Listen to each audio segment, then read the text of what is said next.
Maraming salamat sa Panginoon. This would be the last day of the camp. Arise, day 3. This would be the last worship service that we will be having for Camp Arise. And I hope and I pray na kayo pong lahat ay mayroon pong natutunan.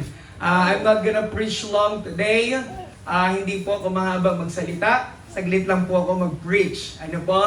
Pero gaya po nung nasabi po ng preacher natin every night, kapag kayo po ay hindi responsive at hindi attentive, talagang hinahabaan ko po talaga mag-preach hanggang sa kayo po ay maging attentive, kayo po ay maging sensitive po sa pagkilos ng ating Panginoon. John chapter 8, verse 36. Hindi na po tayo magpapakatagal, hindi na po tayo magpapaligoy-ligoy pa. If you have your Bibles with you, and hilingin ko po ng bawat isa, tumayo po tayong lahat.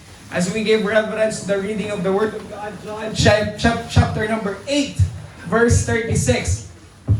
John chapter number 8, verse number 36. Alright, kung wala pong Bible, yung inyong pong mga katabi, yung merong dala, pakibahaginan po sila, pakisharean po. Alright? John chapter number 8, verse number 36. Sabay-sabay po nating basahin on verse number 36. Ready now, begin.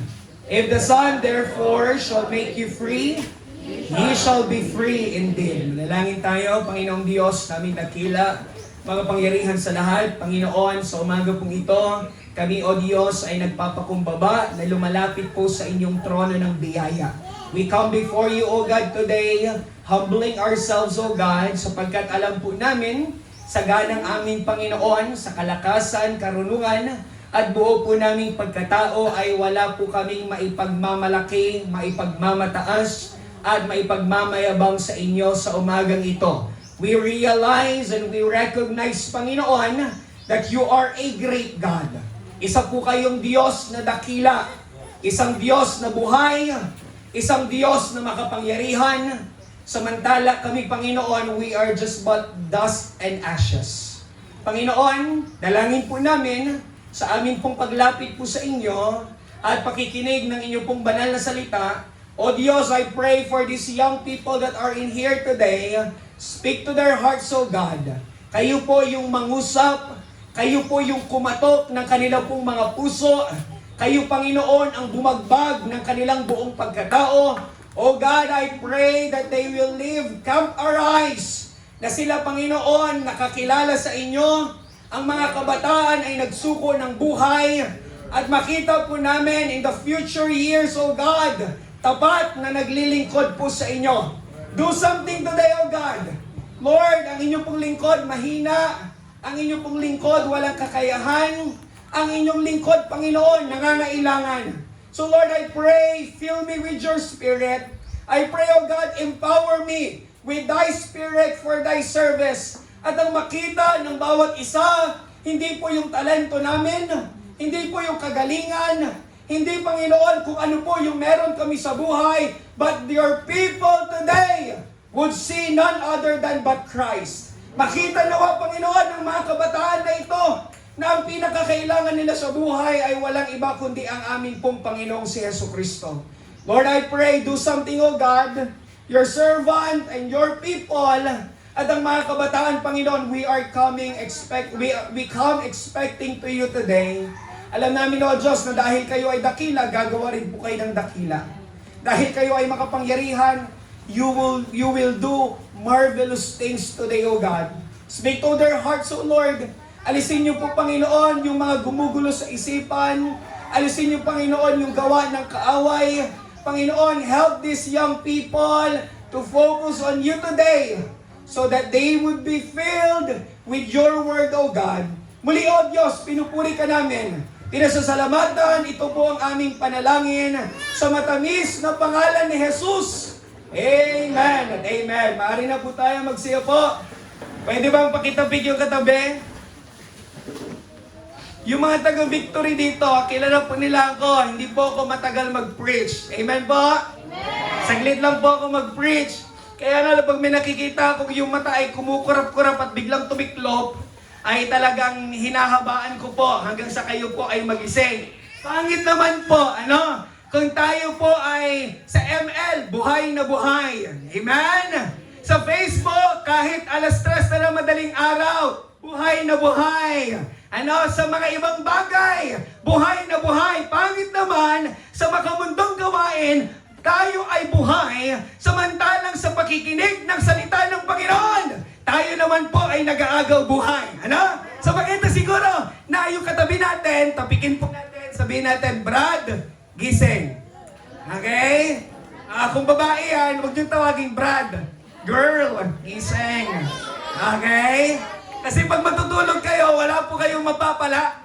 Kahit mahusay yung mga tagapagsalita natin, si Pastor Ray, si Pastor Chody, si Pastor Gary, kahit gaano kagaling at kahusay ang ilagay ng Diyos sa inyong pong harapan, kung kayo'y matutulog, wala po kayong mapapala. Ano? So let us be attentive, makinig po tayo, let us focus on the Word of God. At kapag alam nyo, kinikilos, hinihipo kayo ng Panginoon, do not resist the Holy Spirit. Ano? Huwag nating pigilan, sapagkat hindi natin alam at hindi natin malay na yung pagkilos ng Panginoon sa iyong buhay, sa araw na ito, yung siyang maging kapamaraanan ng Diyos na ikaw gamitin ng higit ng Panginoon. Amen?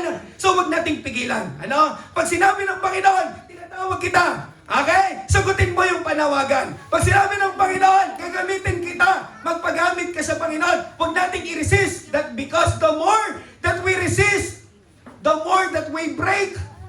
Ano yung tali? The more na hinahatak, nagre-resist yung tali, the more yung tension ay nagkakreate ng tension.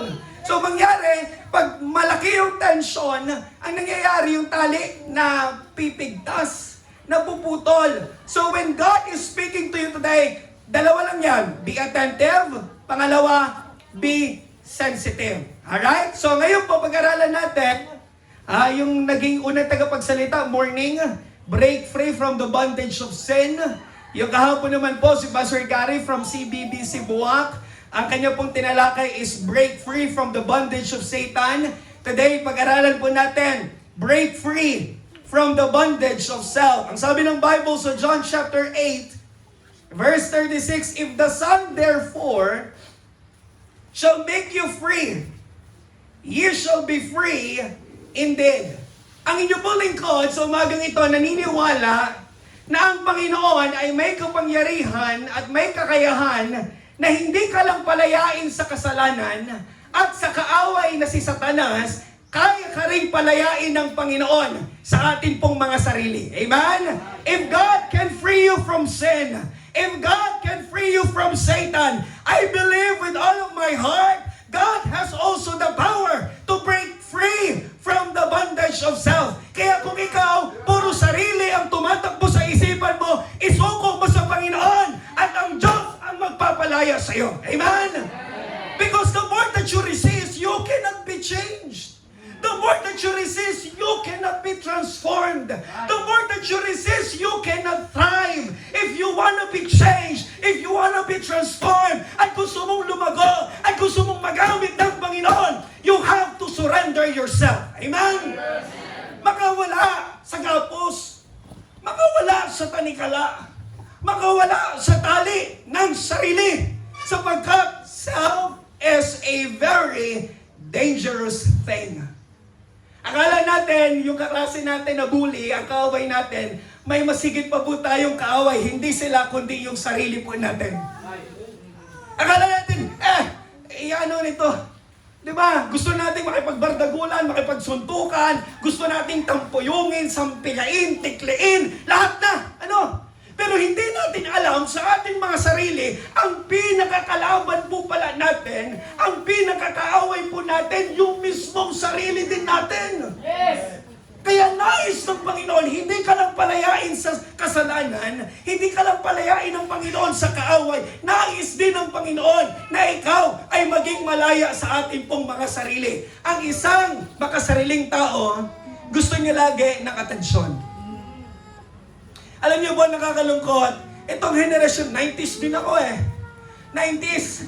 Pero ako yung 90s na nasa pinaka-malapit na sa 2000, na yun yung generation daw na yun, yung malapit sa 2000, yun daw yung mga pogi na Yung mga 90s na umurong na. Basta ano 90s ka? 1990. Basta ano 19 ka? ay ayun na. Sa 1990s, doon na umuusbong yung mga pogi. Kaya naniniwala po ako, hindi lahat ng pogi nag-aartista. Tingin po kayo dito sa harap, yung iba, pastor din. Amen?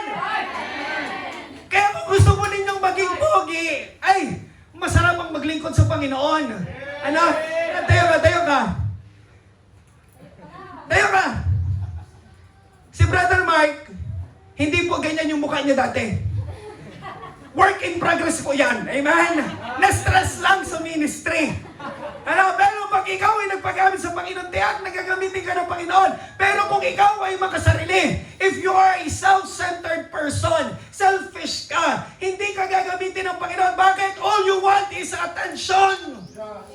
Diba? Pansinin ninyo, gusto mo ikaw lagi sa bahay nyo. Dahil makasarili ka, kahit ayaw mong aminin, pero makasarili ka talaga, gusto mo lahat ng atensyon nasa iyo.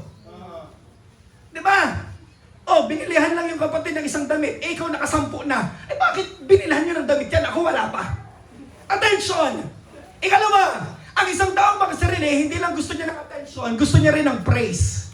Uy, delikado. Kaya self is a very dangerous thing.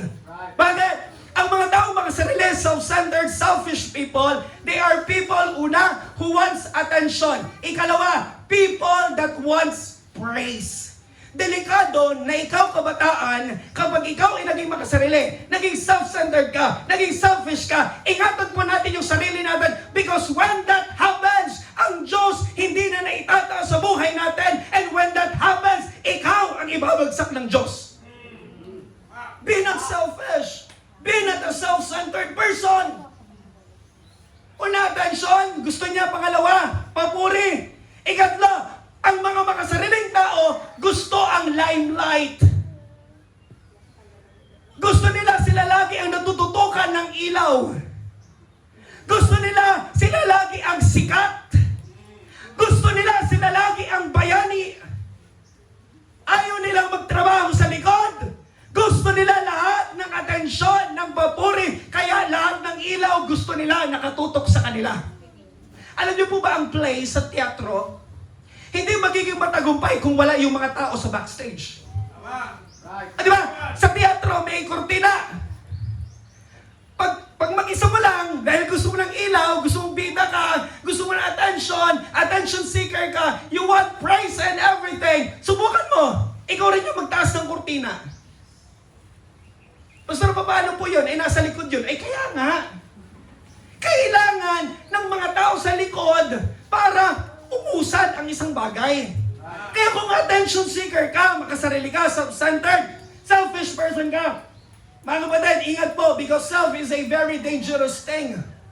Akala mo, hindi delikado, akala mo okay lang, pero pag ikaw, alam niyo po, ang pagiging makasarili, yan po ay hindi biglaan. Hindi biglaan ang magiging resulta, dahan-dahan kanyang kakainin. O di ba? Alam niyo yung ibig sabihin ng narcissist? Yung mga sino ito nakapanood na ng What's Wrong with Secretary Kim? Ganda palabas. Mahilig kayo sa rom-com. Basta nanood po kayo, hindi. Nakita ko lang yung pre-time. Maganda talaga. Ano? Yung What's Wrong with Secretary Kim? Yung boss niya, he is a narcissist person. Lahat gusto niya yung atensyon sa kanya. Lahat gusto niya yung ilaw na katutok sa kanya. Lahat ng papuri gusto niya sa kanya. Kaya pag minsan humarap siya sa salamin, gandang-ganda. Alam niyo yung GGSS? Gandang-ganda sa sarili. O gopong-gopo sa sarili. Meron po, true story, yung church po noon, nasa apartment pa, sa bahay po namin. One time, ay may kinuha po ako sa sasakyan. May dumaan na yan, nakabataan, mga kaidaran nyo rin, dumaan na kabataan. May tricycle na nakapark sa harap ng sasakyan, tricycle, dumaan yung kabataan. Nakalayo na. Bumalik! Tumingin sa salamin ng tricycle, sabi niya, ang pogi ko talaga. True story to, true story. Nakatira sa dulo ng Banahaw. Hindi ko na mabangitin yung pangalan. Sabi niya, ang gwapo ko talaga. Sabi ko, pambihira, mas gwapo pa sa'yo si Marlo, sabi ko, sa sarili ko. Gandang-ganda, gwapong-gwapo sa sarili. That person wants all the attention, praise, and limelight. At ang mga sariling tao, gusto nila, sila lagi ang main character. Kaya ingat, ingat! Kabataan ka! marunong ka, mahusay ka, magaling ka. Self is a very dangerous thing. Tabigin ang katabi, sabihin, Brad, sister, ate, kuya, self is a very dangerous thing. Tabigin nyo sila, sabihin nyo, self is a very dangerous thing. Self is a very dangerous thing, mga kapatid, mga kaibigan. Yes! Sabi ni Tolitz, ewan ko kung dinaabutan niyo itong mga to. Ang sabi ni Tolitz, ako na lang ng ako. Sabi ni Tolitz, kilala niyo si Tolitz, matanda na siya ngayon, may anak na. Sabi niya, ako na lang ng ako. Nakakalungkot, maraming hindi lang Kristiyano, pero lahat ng kabataan sa henerasyon na ito, huwag po kayong magagalit. Obserbasyon, ito po yung nakikita ko, ito po yung sa pagmamasid, ito po yung naging resulta that most of the young people of this generation, daig pa si Jollibee. Bita-bita. Kulang na lang agawan ng trabaho si Jollibee. That's the reality of life. Tanungin niyo po yung mga matatanda ngayon. Tanungin niyo po yung mga henerasyon na makaluma. Tanungin niyo po yung mga nanay ninyo. Ang sasabihin nila, they would tell you the same thing that the generation of today are people na kung saan walang galang, bastos, walang modo, walang paggalang sa magulang. Mga kabataan, it's time for us to stand and serve the Lord and say, Panginoon, kung ganun sila, ayokong maging ganun. Kung ganun sila, pabayaan mo. Kung ganun yung attitude nila, huwag mong itulad yung sarili mo. Kung sa kanila, okay lang. Sagot-sagutin yung magulang. Kung okay sa kanila, na walang galangin yung mga nakakatanda, be a generation today that would stand up for Christ and say, Lord, if you want me to do the right thing, help me do the right thing. Don't be a self-centered person. Because when you focus on self and becomes full of self, you put yourselves in a very dangerous situation. May isang palaka. Ang story po nito, yung palaka ay, ang palaka, ano yan namumuhay sa lupa, tsaka sa tubig, di ba? Both land and water. Matutuyo na yung pond. Ubus na yung tubig So, gagawin ng palaka, mananatili, magmamigrate. Ano gagawin niya? Tutuyo na yung pond Ano gagawin niya? Magmamigrate. Kasi ayaw niyang mawalan ng tahanan. Nakatira kasi siya both land and water. So, ginawa ng palaka, nag-isip siya. Tama-tama, dumating yung kaibigan niyang dalawang tagak. Ano yung tagak? Ito po yung mga uri ng ibon na puti yung katawan, tapos itim yung mga binti, tsaka paa. Makikita niyo po sila sa mga palayan na nakuha niyo po. So may kaibigan sa dalawang tagak. Ang sabi niya, friend, matutuyo yung pond. Kailangan ko ng tulong. Tulungan mo ako. Ngayon, nag-isip yung dalawang tagak. Paano kaya natin matutulungan to? Sabi nung isang tagak sa kalawang tagak. Oo nga napakahirap ng sitwasyon. Pero sabi, alam ko na. Sabi nung isang tagak. Kuha tayo ng isang stick, tutukain natin, at si kaibigang palaka, sasabit gamit ang bibig. Sabi nung isang palaka, brilliant, talino mo, husay. So, sinabi na sa palaka, ganito yung plano, ganito yung gagawin natin, ganito, ganyan. Nag-agree si palaka, ang ganda naman plano, sabi ng palaka, maganda nga. So, ang ginawa nila, okay, ready na ba? Mag-migrate na tayo. Okay, so, nanguha ng dalawang stick, tinuka ng dalawang tagak, sumabit yung palaka gamit ang bibig. Okay, lumipad na. Lumipad sa ere. Ngayon, may dalawang matandang naglalakad, mag-asawa, senior citizen. Sabi nila, patingin sila. Uy, honey, sabi nung isang matanda sa asawa niya. Nakita ko ba yung nakikita ko? Teka, in-adjust pa yung salamin, parang may telescope Sabi, teka. Oo nga ang galing, ang husay. Akalain mo, yung dalawang tagak, dahil matutuyo na yung pond, ay inalalayan at tinulungan yung kanilang kaibigan makalipat ng titirhan. So, papuri yung binigay ng mga matatanda.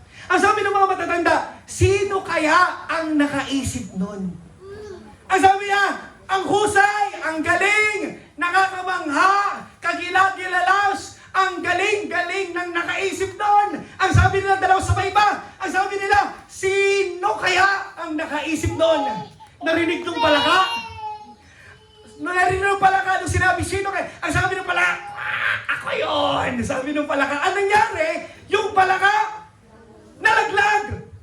Bakit? Kasi pinairal niya ang pagiging makasarili.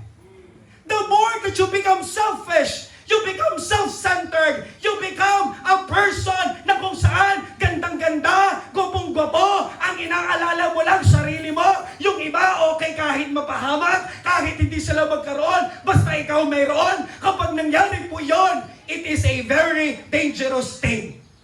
So you be careful mga kabataan, sapagkat ang selfishness, ang pagiging makasarili, at ang pagiging focus sa sarili ay hindi po maganda at hindi magbubunga ng magandang resulta. 100 Gcash. Sabihin po ninyo sa akin sa umagang ito, ano ang...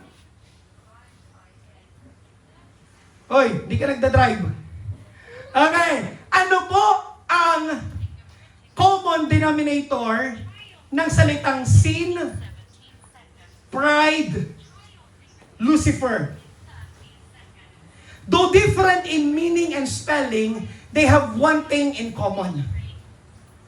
Figure out ninyo, 100 pesos Gcash, 10 seconds, ano ang pinagkaiba, ano ang common thing ng salitang sin, pride, at Lucifer?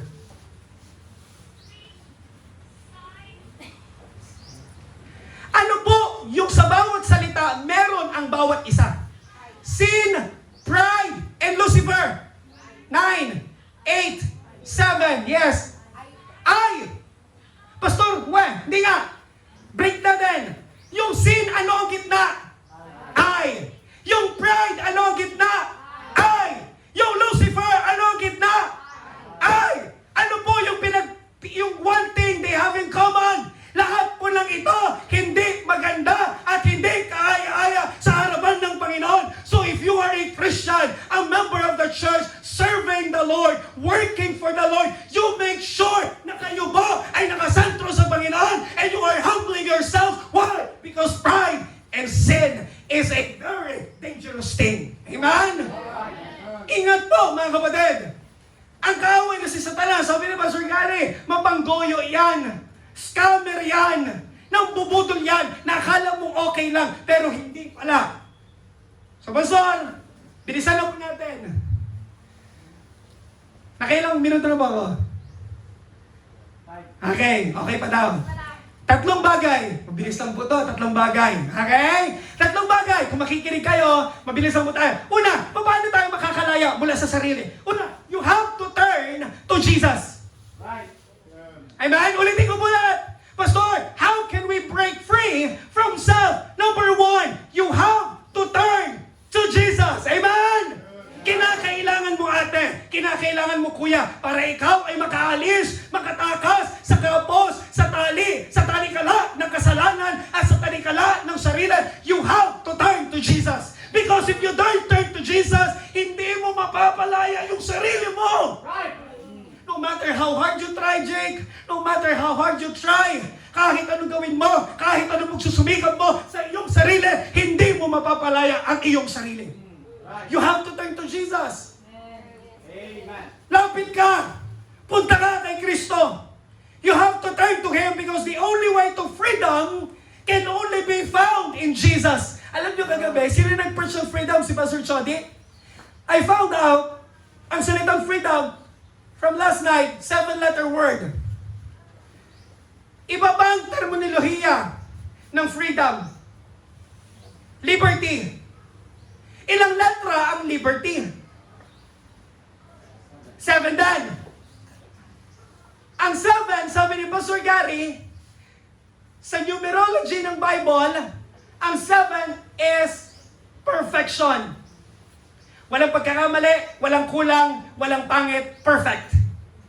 Ang tanong, how can a person like you and me, so sinful, so full of self, so full of sin, and under the bondage of Satan, can free from ourselves at sa lahat ng bagay na yon, at paano natin makakamtan ang kalayaan, Paano natin makakamtan ang liberty, ang freedom? You have to turn to Jesus.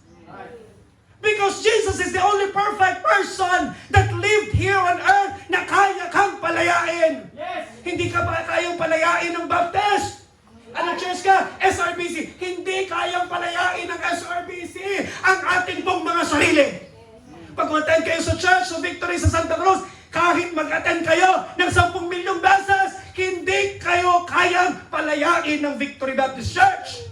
Yung mga nag-attend kay Pastor Gary, hindi rin kayo kayang palayain ng CBBC Buhak. Ang magpapalayo sa inyo, walang iba kundi ang ating pong Panginoong si Jesucristo. And that is why you need to turn to Jesus. Turn to Him. Hindi naman sinasabi ng Panginoon, gawin mo to, gawin mo yan, saka ka lumapit sa akin. No! All is Jesus asking from you is that you turn to Jesus. Kahit sira ka, kahit expired ka, kahit inaabag ka na, you just have to turn to Jesus. Amen? Turn to Jesus. Kasi walang sirang tao na hindi kayang ayusin ng Panginoon. Walang expired na tao na hindi kayang gawing bago ng Panginoon. Sabi ng 2 Corinthians 5:17, sabi ng Bible, behold! Amen! Ang ganda! Ang sabi ng Panginoon, behold! Ano sa Tagalog ang behold? Ang sabi ng Bible sa Tagalog, masdan. Gamit ang tainga, gamit ang bibig, gamit ang ilong, bakit siguro, masdan mo. Teka nga, hindi ko makita. Masdan gamit ang mata. Ang sabi ng Panginoon, bakit kailangan nating masdan? Bakit kailangan nating tignan? Bakit kailangan nating i-focus? Kasi ang sabi ng Bible, ang sira, ang broken, ang expired, ang makasalanan, pag lumapit kay Kristo Jesus, ang sabi ng Bible, behold, everything becomes new. Ipapakita ng Panginoon, dati, ito yung kalalagayan mo. Ngayon, ito ka na. Dati, siraulo ka. Ngayon, tama na ang ulo mo. Dati, nasinggero ka. Ngayon, binago ka na. You just have to turn to Jesus. Amen? Turn to Jesus. Yun ang kailangan mo. Kahit, alam niyo po mga kapatid, kailanman hindi nakakayang umuwi sa Panginoon. Yes, tama po. Hindi nakakahiyang umuwi sa Panginoon. Ang nakakahiya, iniimbitahan kang umuwi, pero ayaw mong umuwi. Kailanman hindi nakakahiyang umuwi sa Panginoon. Gaya ng prodigal son kay Pastor Jody, ang ginawa ng ama, niyakap. Ang sabi, bigyan ng best robe yan, bigyan ng singsing yan, bigyan ng sapatos yan. Hindi niya tinaboy, hindi niya tinanggihan, niyakap po niya.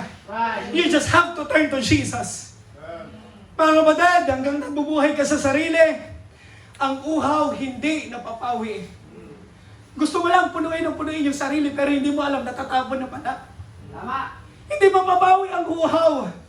Ang uhaw ay mapapawi at magiging malaya ka sa sarili kung kakailanganin, tatanggapin, pananampalatayanan mo si Kristo.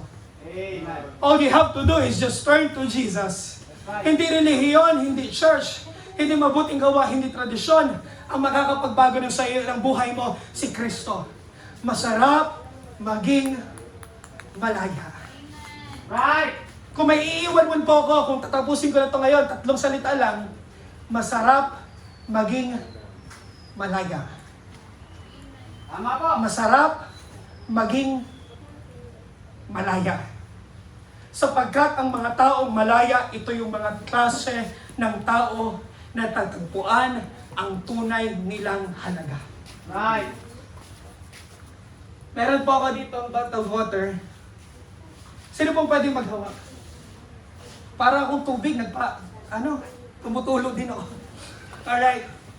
Bottle of water. Camper, pastor, para hindi ka mapagod, camper. Malinis to, hindi pa nabuksan, hindi pa nainuman. Ano po kasi ito? Ano yung hawak ni Brother Janjan? Ano po yung hawak niya? Bottled water. Magkano ang bottled water sa palengke? Yung kanyang sukat ha? Pinakamura? 10. Pag yung bottled water, isa pang young people. Kahit sino. Young people, isa pa. Pag yung bottled water, dito ka Brad, pakita mo yung pogi mong mukha. Yan, huwag kang matakot. Okay? Pag yung bottled water, dinala from palengke, papunta ng tindahan, bigay mo. Magkano na yung bottled water? Magkano? Magkano? 15. Isa bang young people? Bilis, bilis, bilis. Okay, sunod ka, Jack. Kapag itong tubig galing sa palengke 10, napunta sa, ano ka kasi? Napunta sa tindahan, 15. Yung bottled water, pag napunta sa supermarket, magkano yung bottled water? Yung 50 pesos nagiging 20. 25. Jack, halika dito. Halika, nakukuha niyo po ba yung gusto kong ipunto? Jack, halika dito. Bilis, bilis! Jack, bilisan mo! Mula sa palengke, 10. Napunta sa tindahan, 15. Napunta sa supermarket, 25. Napunta sa sinihan. Magkano na yan? Kunin mo yung tubig. Magkano na yung tubig? Yung tubig naging 80, 100, 500, 1,000. Kung ano ang impression mo dyan, mga kapatid, ang gusto ko lang pong ipakita sa inyo, kung nasaan ka, dun mo matatagpuan yung value mo sa buhay. Pag nasa mundo ka, akin na yan. Huwag mong hawakan muna. Relax ka lang. Kapag ang tubig, nasa mga mundong bagay. Kapag ang sarili mo, nasa mundo. Yung sarili mo, pinapagamit mo sa jablo. Yung sarili mo, ibinibigay mo sa mga mundong gawain. Yung value mo, mababa. Right. Hanggang sa mag-inom ka, mag-drugs ka, mambabae ka, lahat na ng gusto mong gawin, gawin mo na. Dahil nasa makamundo kang gawain, walang pumipigil, sa tingin mo malaya ka. Ang nangyayari sa value mo, bumababa. Right. Tama po. But, listen to this. Kapag ang iyong sarili, ibinigay mo kay Kristo, yung value,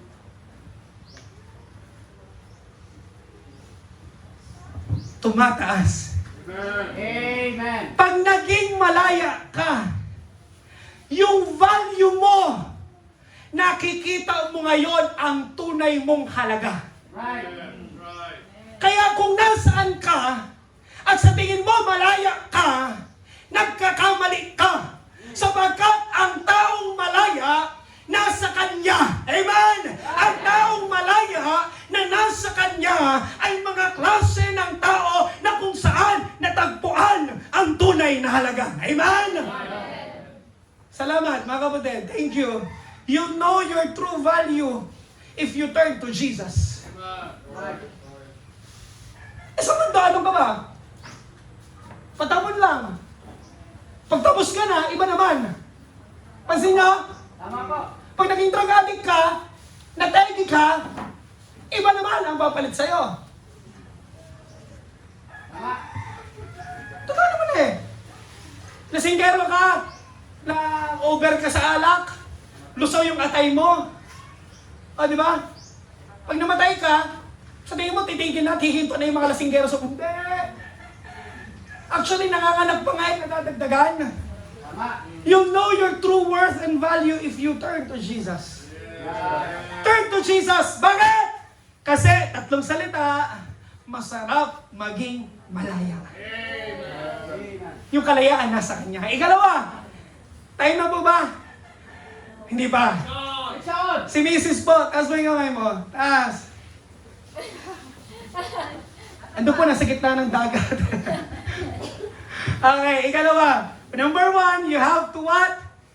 To turn to Jesus. Gusto mong palayain yung sarili mo sa iyong sarili. Number 1, you have to turn to Jesus. Right. Walang ibang solusyon, walang ibang pupuntahan, walang direksyon. You have to turn to Jesus. Tama po. Kahit dead end na yung buhay mo, nasa dulo ka ng tala, you have to turn to Jesus. Whatever you do, you have to turn to Jesus. Sabi ni Pastor Chody, you have to go back at the point of origin, and that is God, and there you will find true freedom.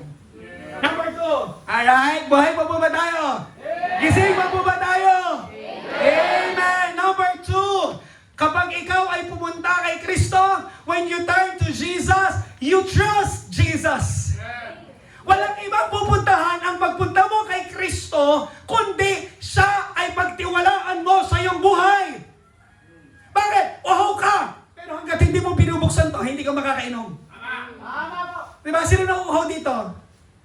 din. Kanina pa ako nagsasalita eh. Di ba? Ngayon, ang tanong, pag ininom ko ba ito, uhaw nga ako eh. Pagod, uhaw na uhaw, pawis na pawis. Makakainom kaya ako hanggat hindi ko binubuksan to? Hindi. Kahit isubo ko lahat to at pumasok to sa tiyan ko, umikot sa bituka ko, hindi ako mapupuno at hindi mababawi ang buhay. Bakit? You have to do something with Jesus. Nariyan si Kristo, yes, He is the Savior, He is God, He died for your sin. Pero kung wala kang gagawin sa iyong sarili na siya ang pagtiwalaan mo, hindi ka ililigtas ni Kristo. Right. You have to do something with Jesus. The only thing that you need to do in Him is to trust the Lord Jesus Christ.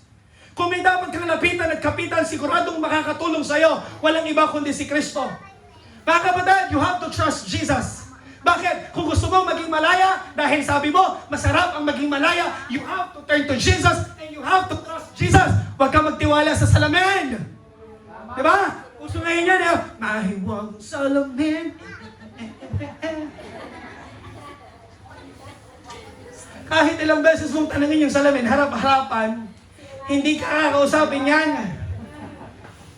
Kahit sabihin mo salamin, mahiwag yung salamin, ipakita mo sa akin. Hindi niya ipapakita sa'yo. Kung gusto mo makita yung tunay mo katatayuan sa buhay at kailangan mo ng kalayaan, you have to turn to Jesus and you have to trust Him. Right. Turn to Jesus. Trust Him. That's the only way to be free and to have liberty and freedom in Jesus Christ. Galatians 2:20. Galatians 2:20. Napakaganda na sinambit ni Apostle Paul nung siya ay pinagtiwalaan po niya si Kristo. Isa sa mga sinabi po niya, isa sa sinambit ng kanyang mga labi, ang sabi niya, listen to this, yet not I. Yet not I. Ang sabi ni Apostle Paul, yet not I. Ulitin ko po ulit. Ang sinabi ni Apostle Paul, nung siya ay nakakilala, niligtas ni Kristo, binago ni Kristo, naging malaya kay Kristo. Ang sabi ni Apostle Paul, yet not I, but Christ. Hindi ako, kundi si Kristo. Yet not I, but Christ liveth in me. He said, I am crucified with Christ, nevertheless, I live, yet not I. Hinubad, tinanggal, nilinis, pinalaya, binago si Apostol Pablo ng Panginoon sa kanyang sarili. And Apostle Paul exclaimed, yet not I, but Christ. Hindi ako, kundi si Kristo. Ang sarili po, mga young people, lahat kami nanggaling dyan. Lahat ng mga pastor na nandito ngayon nanggaling sa kabataan. At ang masasabi po namin, ang sarili, mapangdaya. Ang sarili, mapanlinlang. Hindi mo pwedeng pagkatiwalaan.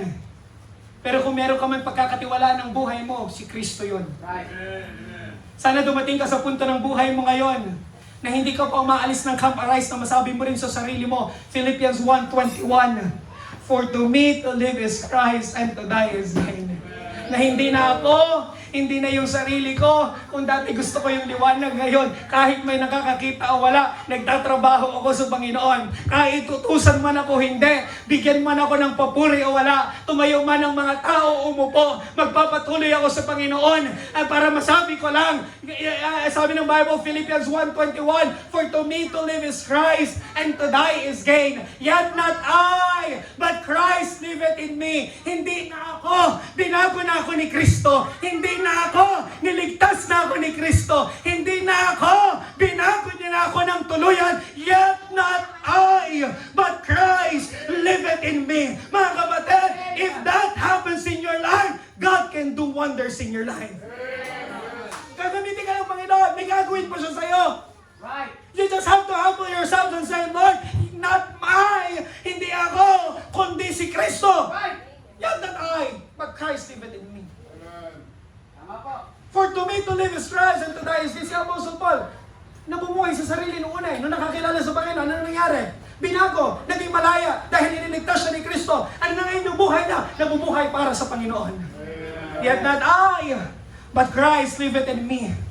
No matter how hard you try, hindi ka mananalo sa sarili unless you turn to Jesus and trust Him as your Savior. Ikatlo, una, turn to Jesus. Number 2, trust Jesus. Ready na po ba kayo? Kunin niyo po yung seatbelt niyo. Seatbeltan niyo po yung sarili niyo. May seatbelt kayo, nakikita ko. Kunin niyo. Sa kanan, i-seatbelt niyo yung sarili niyo sa kaliwa. Ready na kayo? Okay, Marlo, handa ang sasakyan. Asa si Marlo? Marlo, ready na ba kayo? Turn to Jesus. You have to trust Jesus. Number 3, you have to toil for Jesus. Gusto mo bang maging malaya? At yung kalayaan na yon, maging daan, kapamaraanan na ikaw ay higit na pagpalain at gamitin ng Panginoon? You have not only to turn to Jesus, you trust Jesus, and you toil for Him. Basta alam mong ibig sabihin ng salitang toil? Ang ibig sabihin ng salitang toil, ikaw ay magpagamit at magtrabaho kay Kristo. Amen? You toil for Jesus, isuko mo, ipagamit mo ang iyong buhay para kay Kristo. Amen? Hindi sayang ang buhay na isinuko at ipinagamit sa Panginoon. Tama po. Hindi sayang. Kung meron man akong gustong ulit-ulitin, maging sa masarap, maging malaya, hindi sayang kailanman ang buhay na ipinagamit at ibinigay at isinuko kay Kristo. Hindi sayang. Tama. Kasi kung sayang ang buhay na ipinagamit at sinuko ni Kristo, ay wala po kami sa kalalagyan namin ngayon kung hindi po dahil sa Kanya. Right. Kung titignan niyo po si Pastor Eli, Pastor Chody, Pastor Ray, Pastor Gary, ako, ang inyo pong mga lingkod, kung nasaan man po kami ngayon, dahil yan, sa hindi lang kami pumunta at lumapit kay Kristo, pinagkatiwalaan siya sa aming puso. Ikatlo, pinagamit namin ang aming mga buhay sa Kanya. Amen. You have to toil for Jesus. Hindi sayang ang buhay na isinuko at ipinagamit sa Panginoon. Lawrence, hindi sayang ang buhay na isinuko at ipinagamit sa Panginoon. That's right. Yung mga lumuhod kagabi, hindi sayang ang buhay na isinuko at ipinagamit sa Panginoon. Yung mga magsusuko pa lang ngayon, hindi sayang ang buhay na ipinagamit at isinuko sa Panginoon. You toil for Jesus. Right. Hindi patabon, hindi walang kwenta, hindi corny, hindi sayang ang buhay na ipinagamit kay Kristo. Alam mo kung ano yung sayang? Brad, alam mo kung ano yung sayang? Yung buhay na ipinalam sa inyo, pero hindi nyo ginagamit sa Kanya. Alam mo kung ano yung sayang? Yung buhay mo na hiram, na may lakas ka, may karunungan ka, na kaya mong gawin lahat, pero hindi mo binibigay sa Kanya. Yun ang sayang. Right. Makikipagdebate po ako, one-on-one. Kuha po tayo ng judge, ng referee, ng mga coordinators, pagdebatehan natin. Ang buhay ba na isinuko at ipinagamit sa Panginoon, sayang? Ang buhay ba na ipinagamit sa Kanya, walang kwenta? Corny ba? Nauuwi ba sa wala?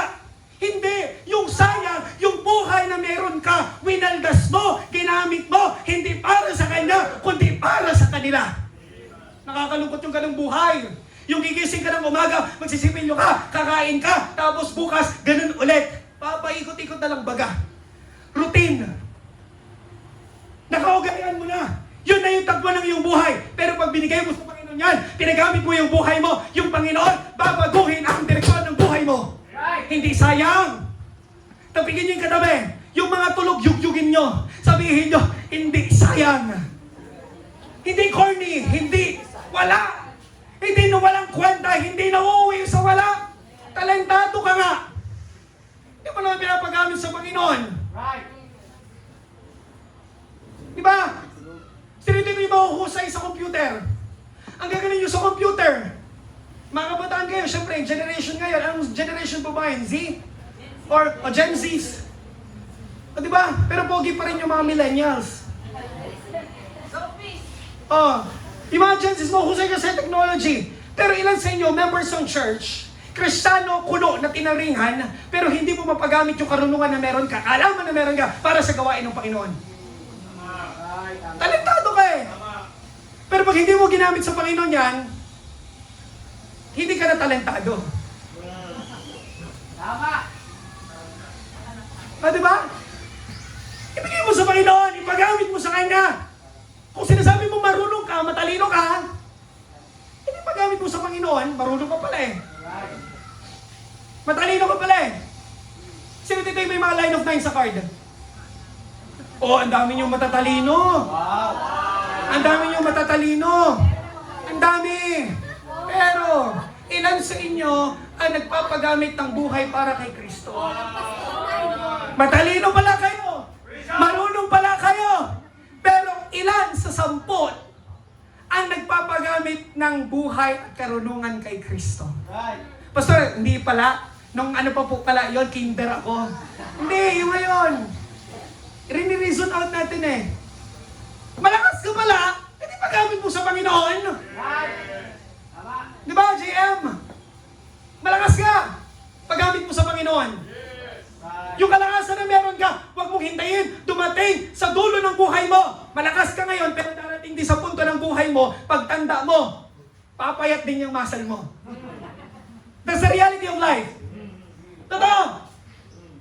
Pero magiging counted yan kung yung kalakasan na meron ka, gamitin mo para sa Panginoon. Tama. Malakas ka pala eh. Di tulungan mo mag-construction yung church nyo. Di ba? Malakas ka pala eh. Di maglakad ka, magbigay ka ng gospel tracts sa mga nangangailangang tao ng Kristo. Tama. Malakas ka pala eh. Pasali-sali ka pa ng athlete ka ba? O di ba? Sasabihin na, athlete po ako, pastor. Varsity po ako. Eh nakakalungkot yung mga malalakas at magagaling. Sila pa yung hindi nagpapagamit kay Kristo. Tama. Nakakalungkot eh. Reality of life. Ang galing-galing sa makamundong gawain. Ang huhusay. Ang dadami ng magagaling. Pero pagdating sa Panginoon, very disappointing. Ang husay. Diyan, yan. Diyan ka, magaling. Diyan ka rin, ililibing. Mahusay ka pala eh. Pagamit mo sa Panginoon. Tama. Huwag yung sa makamundong gawain, pero sa gawain ng Panginoon, disappointing ka. Tandaan, kailanman hindi sayang at hindi patapon at huwag kang manghinayang dahil pinagpala at ang buhay na malaya kay Kristo ay ang buhay na naglilingkod sa Kanya. Tandaan po ninyo, pag pinagamit po ninyo yung buhay ninyo sa Panginoon, hindi sayang yan. Sasabihin nila, sayang. Sasabihin nila, yung ginagawa natin, nagwawaldas ng pera. Imagine, ilan kayo? Eh kung yung 30,000 plus, pinaghati-hatian naming mga pastor, edi happy kami. Di ba, pastor, ilang barong yon? 3. Ilang sapatos yon? Tigsi 6,000. Madami. Panggasolina. Aba, malayo na yung tatakbuhin nun hanggang Mars yun. Fight yun. Di ba? Right. Pero, sa tingin ng karamihan, yung ganito, walang kwenta eh. Sayang, patapon, corny. Nauuwi sa wala, nagsasayang ng pera, nagwawaldas tayo, pero lahat ng ginawa natin para sa Panginoon, lahat ng yan, hindi sayang at hindi walang kwenta. Mga kapatid, you have to toil for Jesus. Kung Christian ka, you answer the call and toil for Jesus. Kung hindi ka pa member ng Diyos, kapatid, nakakilala ka sa Panginoon, young people, tinanggap mo si Kristo sa camp na ito, umattend ka ng church, pumunta ka sa church sa Sunday, magsuko ka, ipagamit mo yung buhay mo sa Panginoon, and say, Lord, here I am. Use me. Kahit sira ako, Panginoon, gamitin niyo ako. Kahit baluktot ang dila ko, Panginoon, gamitin po ninyo ako. Panginoon, kahit kakarumbok yung nasa kamay ko, gamitin po ninyo ako. Panginoon, kahit hindi ko po kaya sa aking sarili, gamitin po ninyo ako. As long as I live, as long as I have the strength, Lord, I will serve you. That's right. Maglingkod ka sa Panginoon. Malakas ka, matalino ka, marunong ka. You have to serve the Lord while you are young. Right. Toil for Jesus. Toil. You toil for Him. Hindi magiging madali kasi wala namang labor na hindi pagod. Tama. Lahat ng labor pagod. Nakakita ka na nagko-construction, Brad. Nakakita ka na. Anong itsura ng mga nagko-construction? Pagod, anong itsura ng mga nagko-construction? Haggard, anong itsura ng mga nagko-construction? Stress, anong itsura ng mga nagko-construction? Pag tinanong nyo, yung labor na naghahalo ng semento, Kuya, pagod po kayo. Wag, papalahin ka nun. Sasabihin mo, tatanungin mo kung pagod. Kanina pa ako naghahalo dito. From 7 o'clock hanggang 5 o'clock ngayon, tatanungin mo ako, pagod ba ako? Lahat ng labor, pagod. Pero wala akong kilala. Susubo pa lang, pagod na. Isang subo pa lang, pagod naman. Di ba? Alright? Mahal ko yung young people na yon. Lahat ng young people sa Victory, mahal namin. Alright? Walang labor na hindi pagod. Nakakita na ba kayo ng labor? Nauwi ng bahay nila, hindi pagod? Wala. Wala. Kahit yung mga nagtatrabaho sa opisina, nagle-labor din yun eh. Ngayon, tanongin nyo sila, pagod po ba kayo? Pagod. Yung mga nagle-labor na nanganganak, tanongin nyo kung pagod sila. Ano sasabihin nila sa inyo? Pagod. Lahat ng labor, pagod. Walang labor na hindi pagod. Tama po. To be in the ministry and surrender your lives to the Lord, hindi ko pwedeng sabihin madali. Kasi kung titignan niyo po yung mukha ko, pagod pa po ako nito, ha? Pwede pa ba? Kasal na po ako, may anak po kami. Ayun, nasa likod, taas ang kamay. Ayun talaga, ayun. Di ba? Sa ministry nakakapagod. Pero ang sasabihin ko sa inyo, kahit pagod ka, very rewarding. Rewarding. Rewarding. Pag nasa ministry ka, dadalhin ka ng Panginoon kung saan hindi ka pa nakakapunta. Rewarding. Pag nasa ministry ka, yung mga bagay na kulang ka, pupunuin ka. Rewarding.